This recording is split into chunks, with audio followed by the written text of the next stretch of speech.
በስመ አብ ወወልድ ወመንፈስ ቅዱስ አሐዱ አምላክ አሜን። በተለያየ ጊዜ በተለያየ ቦታ በተለያየ ሁኔታ ሆናችሁ ላለፉት ሁለት ሱባኤያት ድንግል ማርያምን ያነጋገራችሁ በሷ በኩል እግዚአብሔር ጥያቄያችሁን የመለሰላችሁ እንባችሁን ያበሰላችሁ ጉድለታችሁን የሞላላችሁ እንኳን ጠየቅኩኝ ተመለሰልኝ እንኳን አለቀስኩኝ ታበሰልኝ እንኳን ጎደልኩኝ ሞላልኝ ለማለት የበቃችሁ ምእመናን ኦርቶዶክሳውያን የተዋህዶ ልጆች ለእመቤታችን ትንሣኤ እንኳን አደረሳችሁ። እንደሚታወቀው ላለፉት ሁለት ሱባኤያት የእመቤታችን ውዳሴዋን ትርጓሜ አሰምተናችኋል። እንግዲህ ለሚቀጥለው ዓመት ደግሞ ቅዳሴዋን ጨምረን እጥር ምጥን አድርገን ሰብሰብ አድርገን እንዳይንዛዛ በመጠኑ ጆሮአችሁን የሚመጥን አይምሮአችሁን የሚሞላ ህሊናችሁን የሚያሳርፍ ጥንታውያኑ ሊቃውንት ከብሉይ ቀስመው ከሐዲስ ለቅመው በኦርቶዶክሳዊ ተዋህዶ ጣጣይም ቀምመው ያስቀመጡልንን ምስጢር እናቀርብላችኋለን። እኛ እንድንናገር የፈቀደ እግዚአብሔር እናንተ እንድትሰሙ የፈቀደ እግዚአብሔር ነውና የዚህ ዘመን የዛ ትውልድ አምላክ የማይባል ዘወትር 24 ሰዓት ዓመቱን ሙሉ ስራ ላይ ያለ እግዚአብሔር ሌላ ጉዳይ የሌለው የ24 ሰዓት ጉዳዮቹ እኛ የሆንለት ቢቸነከር ቢቆስል ቢሰቀል ቢሞት ቢቀበር ቢነሳ ቢያርግ ዳግመኛ መልሶ ቢመጣ ጉዳዮቹ እኛ የሆንለት እግዚአብሔር እንኳን ለእመቤታችን ትንሣኤ አደረሳችሁ አደረሰን። እድሜና ጤና ሰጥቶ ደግሞ ለሚቀጥለው ዓመት እንድንገናኝ አምላካችን ይፍቀድልን። የእመቤታችንን ትንሣኤ በማስመልከት አጠር ያሉ መልእክቶችን ማስተላለፍ እወዳለሁኝ። በዮሐንስ ወንጌል ምዕራፍ 11 ቁጥር 25 ላይ ኢየሱስ ክርስቶስ በአልዓዛር ሞት ምክንያት አንዲት ተስፋ የምትሰጥ ጥቅስ ንግግር ተናገረ። ሐሳቡ በግዕዝ እንዲህ ይላል፣ አነ ውእቱ ትንሣኤ ወሕይወት ዘየአምን ብየ እመኒ ሞተ ይሐዩ። እኔ ትንሣኤና ሕይወት ነኝ፣ በእኔ የሚያምን ቢሞትም ሕያው ነው ብሎ ተናገረ ጌታ። ይህን የተናገረው እንደምታውቁት አልዓዛር ወዳጁ ነበረ፣ ሞተ። ለሐዘን ለመድረስም ተአምራቱን እንደ ሰው አምላካዊ ፍቅሩን ለማሳየት አምላካዊ ጌትነቱን ለማሳየትም ወደ ቦታው ሄዶ ነበረ እና ወደ ቦታው ሲሄድ እህቱ ተቀብላው ነበረ። ልክ እንደገባ እህቱ ምንድነው ያለችው? ጌታዬ ከዚህ ኑሮ ቢሆን ወንድሜ አይሞትብኝም ነበር አለችው። እንግዲህ ማርታ የዋህ ቀና ስለነበረች በዚህ ንግግሯ የሞተ መፈወስ እንጂ የሞተ ማስነሳት እኮ አይቻልም፣ ከባድ ነገር ነው። በበሽታው ላይ ደርሰህ ቢሆን ነፍሱና ስጋው ሳይለያዩ ደርሰህ ቢሆን ታድንልኝ ነበር አለችው። ጌታ ግን የሰጠው መልስ የሷንም ስህተት አረመ፣ ለኛም ዘላለማዊ ተስፋና ማረጋገጫ ሰጠ። መቼም ክርስትና የምናብ ሃይማኖት፣ የልብ ወለድ ሃይማኖት፣ የፈጠራ ሃይማኖት አይደለም። ሊቃውንት ደራሲያን ከአይምሯቸው ጨምቀው ከሊናቸው ፈልቅቀው በብዕር አማካኝነት ወረቀት ላይ የሚወልዱት የብዕር ውላጅ የወረቀት ውላጅ የአይምሮ ውላጅ አይደለም፣ እውነት ነው። ኢየሱስ ክርስቶስ ራሱ እውነት ነው። ኢየሱስ ክርስቶስ አፍቃሪ አይደለም፣ ራሱ ፍቅር ነው። ኢየሱስ ክርስቶስ ለበሽታችን መድኃኒት ይዞ አይደለም፣ ራሱ መድኃኒት ሆኖ ነው የመጣው። ለችግራችን መፍትሄ አይደለም ያመጣው፣ ራሱ መፍትሄ ሆኖ ነው የመጣው። ለረሃባችን ዳቦ ተሸክሞ አልመጣም፣ ራሱ ከሰማይ የወረደ የሕይወት እንጀራ ሆኖ ነው የመጣው። ኢየሱስ ክርስቶስ ለጥማችን ራሱ የሕይወት ውሃ ሆኖ ነው የመጣውና ወደ አልዓዛር ቤት ሄደ።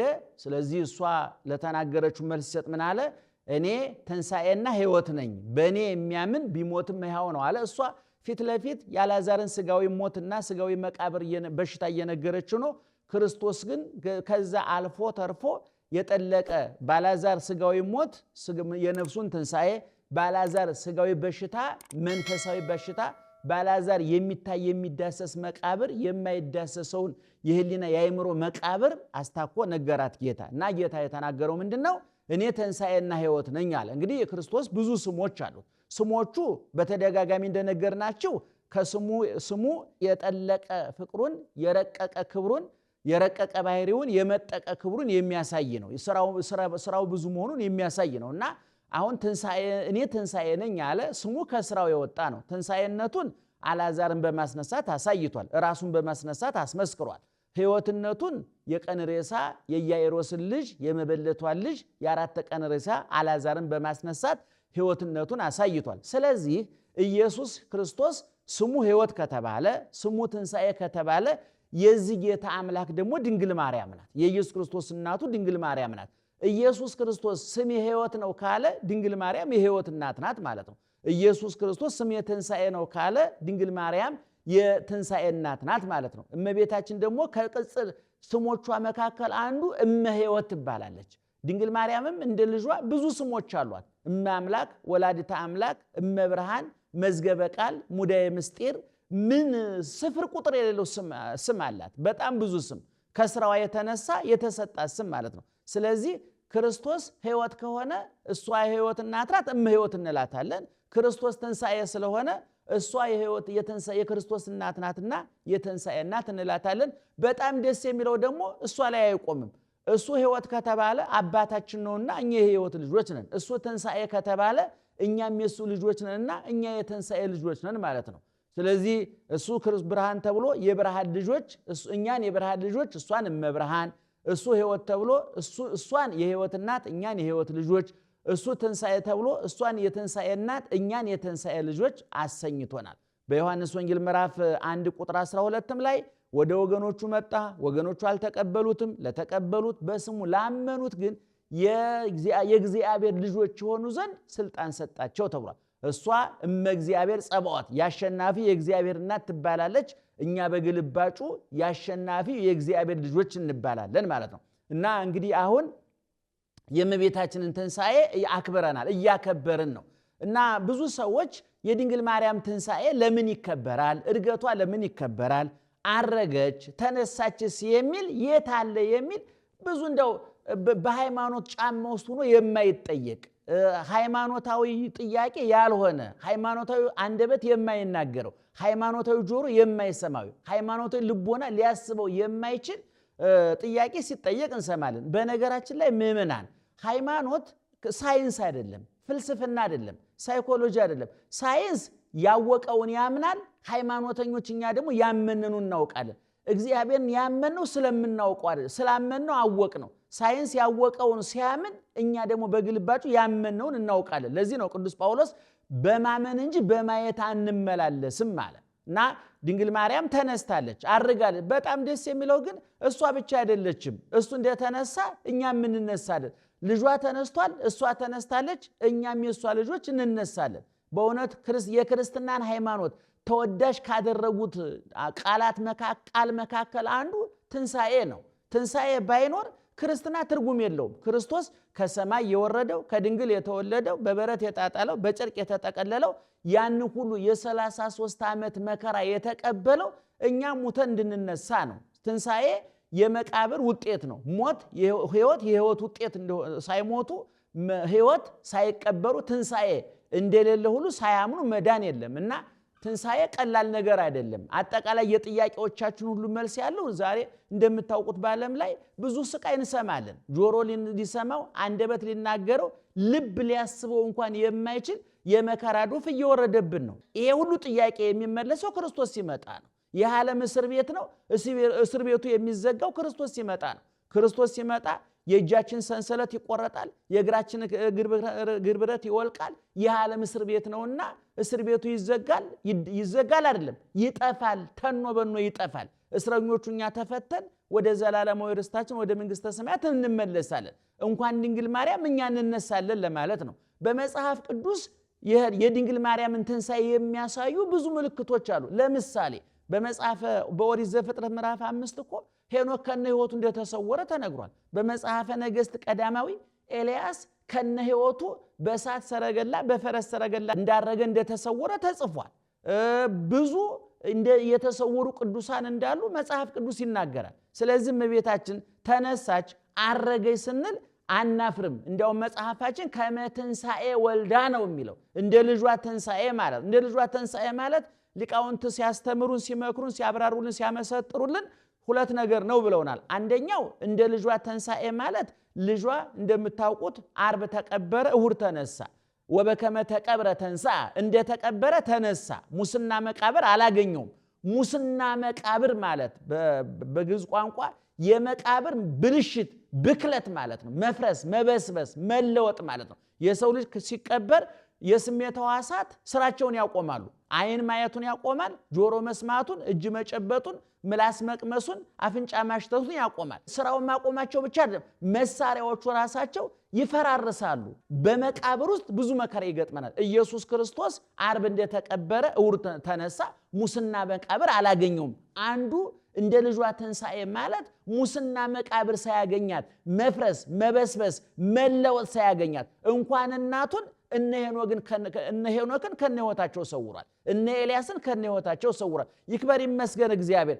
እንኳን 9 ወር ከ5 ቀን የተሸከመች ወላጅ እናቱን ከቤተልሔም ዋሻ እስከ ቀራንዮ አደባባይ ያን ሁሉ መከራ የተጋፈጠችውን እናቱን አይደለም እኔና እናንተን እንኳን ለዛ ክብር ያበቃናል ብለን እኮ እናምናለን እኮ። ሊቁ እንደተናገረው ተንሥአ እግዚእነ ከመ ይምሃረነ ተንሥኦ ሥጋቲነ፣ ጌታ በመነሳቱ ትንሣኤያችንን አሳየን። ሁልጊዜ እንደምንለው እኛ እንደኛ ረቆ እንደኛ ገዝፎ እንደሱ አረቀቀን፣ እንደኛ ምድራዊ ሆኖ እንደሱ ሰማያዊ አደረገን፣ እንደኛ ተራቁቶ እንደሱ የብርሃን ልብስ አለበሰን፣ እንደኛ ወደ መቃብር ወርዶ እንደሱ የትንሣኤ ልጆች አሰኘን፣ እንደኛ ወደ መሬት ወርዶ እንደሱ እንድናርግ አደረገን። እና ክርስቶስ እንኳን ለእናቱ ለሰው ልጅ እንኳን የሚራራ አምላክ ነውና ትንሣኤዋን ስናከብር አንደኛ ኦርቶዶክሳውያን በእውነቱ እምነታቸውን ለማረጋገጥ ቤተ ክርስቲያናቸውን ሊቃውንትን መጠየቅ፣ እግዚአብሔርን መጠየቅ፣ ድንግል ማርያምን መጠየቅ እንጂ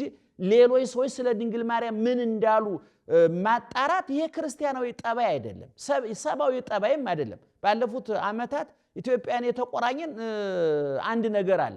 የኛ ትርፍ የሚረጋገጠው ሌላው ሲከስር ነው። የኛ ጤንነት የሚረጋገጠው ሌላው በሽተኛ ሲሆን ነው። እኛ ጥሩ ጫማ ማድረጋችን እንዲረጋገጥ ሌሎችን ጫማ ማጣት ብቻ ሳይሆን እግር እንዳይኖራቸው የኛ ትርፍ እርግጠኛ እንደው ሌሎች መክሰራቸውን ለማረጋገጥ ብዙን ጊዜ እንጥራለን። እኛ በልተን ማክሳታችን የሚረጋገጠው ሌሎች ርቦናል ብሎ ሲያወሩ እንደሆነ ለማሰብ እንሞክራለን። በቅዱሳን ዘንድ ይሄ የለም። በቅዱሳን በሉቃስ ወንጌል ምዕራፍ 15 ቁጥር 7 ላይ አንድ ኃጢአተኛ ንስሐ ሲገባ በሰማይ መላእክት ዘንድ ደስታ ይደረጋል አለ። በክርስቶስ መሰቀል፣ በሰው መሆን፣ መወለድ፣ መጠመቅ፣ መነሳት፣ ማድረግ መላእክት ደስ ያላቸው ለምንድን ነው? ለነሱ የሚጨመርላቸው ነገር የለም። እነሱ ጻድቃን፣ ቅዱሳን፣ ንጹሃን ናቸው፣ እግዚአብሔር ይመስገን።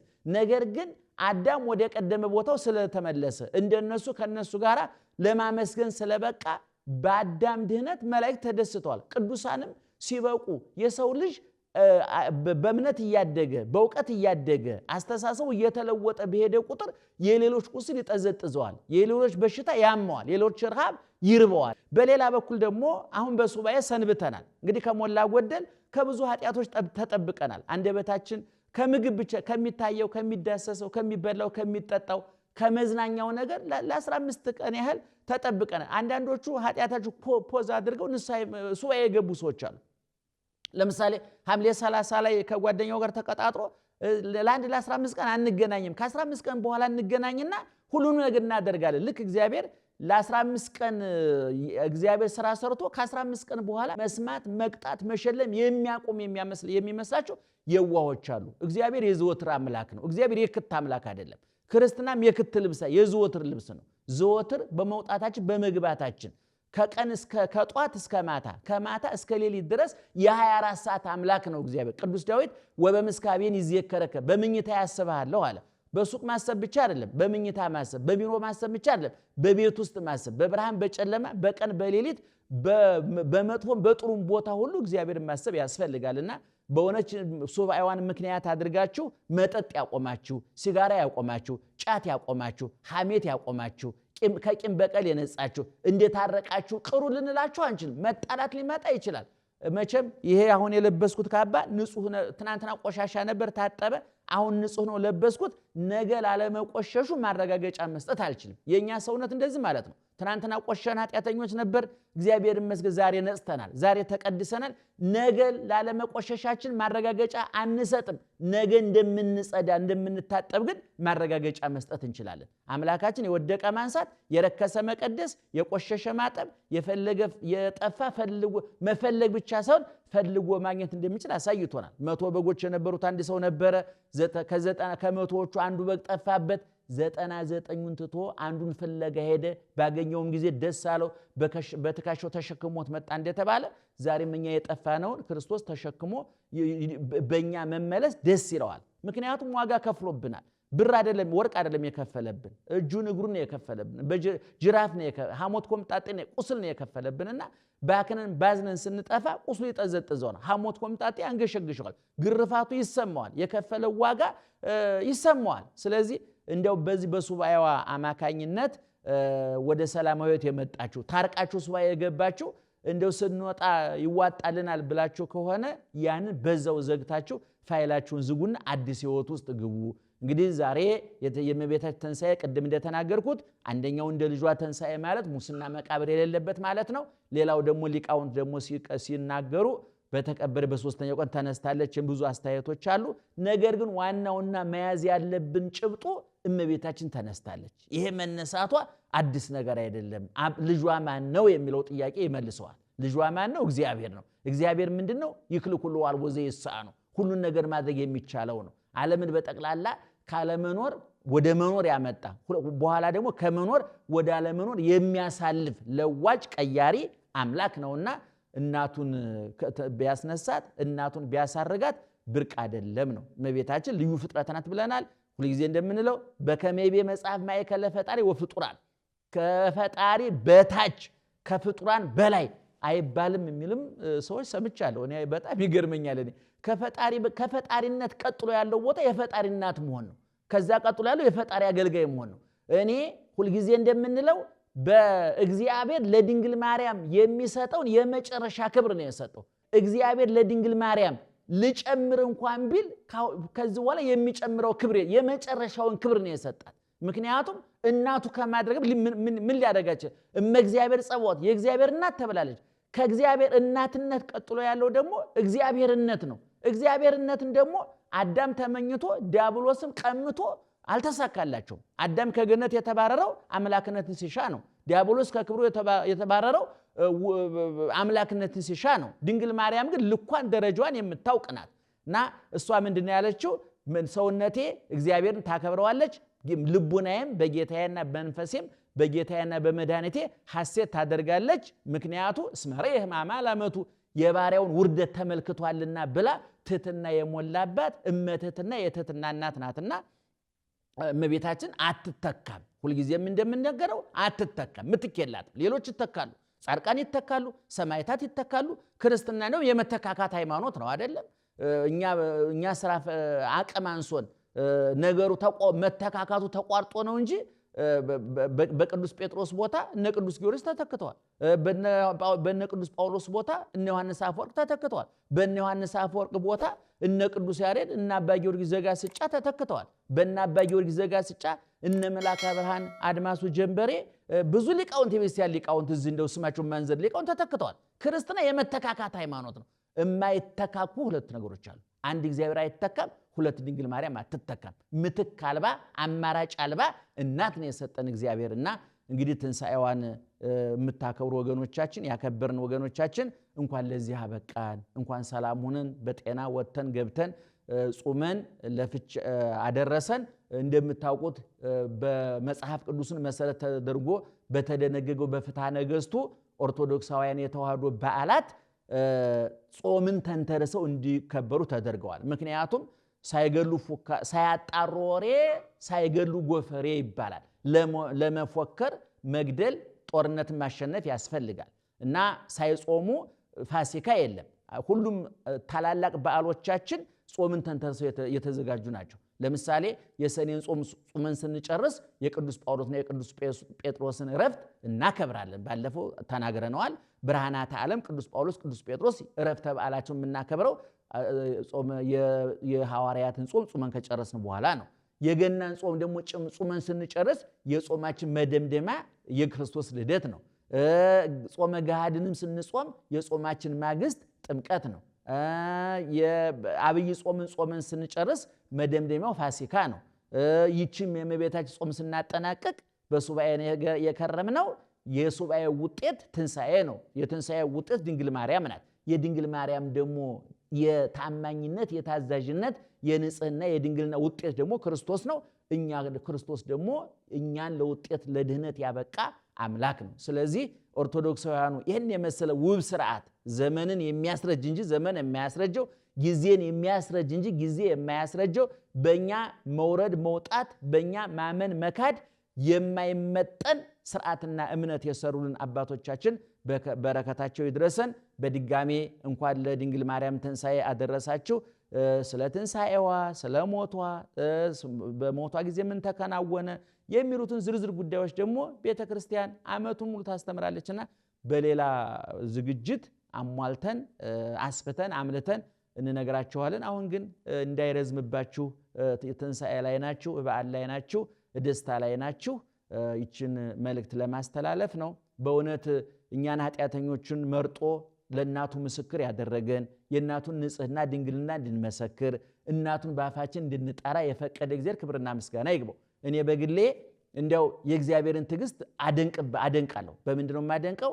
እንደው በዚህ በረከሰ በቆሸሸ አንደበትህ በሐሜተኛ አንደበትህ ቅድስና በተለየው አንደበትህ የእናቴን ስም እንዳጠራ ባለማለቱ የእናንተ ለራሳቸው አላቅም የኔን ነው የእናቴን ስም እንዳጠራ ብሎ አንደበቴን ባለመዝጋቱ እንዲጠራ ስሟን እንዲጠራ ስለፈቀደልኝ መድኃኔዓለምን አመሰግናለሁ። ላለፉት 2 ሱባኤያት ውዳሴዋን ተረጎምን፣ ቅዳሴዋን ተረጎምን፣ ንጽህናዋን፣ ድንግልናዋን፣ እናትነቷን፣ ታማኝነቷን መሰከር። ይሄ ወህደው እግዚአብሔር ያልፈቀደላቸውማ ሰድበዋታል እኮ ያልፈቀደላችሁ አንቋሸዋታል እኮ። የነሱ ርኩሰት ከቅድስናዋ ጋር እየተዋጋባቸው የነሱ አመንዝራነት ከድንግልናዋ ጋር ጦርነት እየከፈተባቸው የሷ ታዛዥነት ከንቢታቸው ጋር እየተፋለመባቸው የሰደቧት አሉ። እሷ ግን በክብሯ ትኖራለች። አንድ ጊዜ ተሹማለች አትዋረድም። አንድ ጊዜ ከብራለች አትዋረድም። አንድ ጊዜ ከፍ ብላለች ዝቅ አትልም። ነገር ግን እኔ ከኛ እምነት ውጭ ያላችሁ ወገኖቻችን እንዲያው ገብረ ማርያምን ለማበሳጨት ብሎ ድንግል ማርያምን ማዋረድ ገብረ ኢየሱስን ለማዋረድ ብሎ ስለ ክርስቶስ የማይገባ ንግግር መናገር የህሊና ቁስል የአእምሮ ጠባሳ የአንደበት ርኩሰት ነውና ልብ ብንገዛና ብንወያይ ብንነጋገር ብንቀራረብ በጣም ጥሩ ነው ብዬ አስባለሁኝ። ለማንኛውም ለእመቤታችን ትንሣኤ በድጋሚ እንኳን አደረሳችሁ።